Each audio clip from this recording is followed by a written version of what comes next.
In today's video, I'm going to teach you how to add up-down volume, quick and easy. By the end of this walkthrough, you'll know exactly where to find it in Tradingview, how to add it to your chart, and how to set yourself up to use it more effectively. First, make sure you're logged into your Tradingview account and have any chart open. It doesn't matter which market or time frame you're looking at. The process is exactly the same. Once your chart is loaded and you can see the candles, look towards the top of the screen for the indicators button.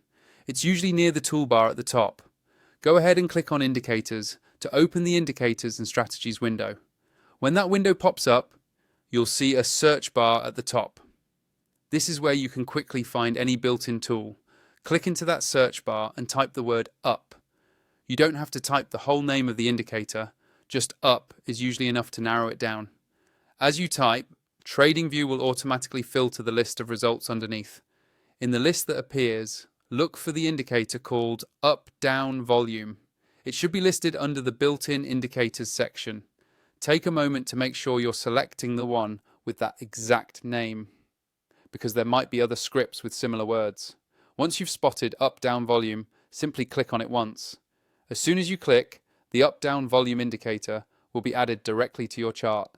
You'll see it appear in a separate panel, usually underneath your main price chart. From here, you can hover over the indicator's name on the left side of that panel to adjust its settings, change colors, or tweak the style to match the rest of your layout. If your chart looks a bit crowded at first, you can drag the edge of the indicator window to resize it so it's easier to read. If you find this tool helpful and you want more advanced charting features, make sure to check out the affiliate link in the video description for a Tradingview Pro plan.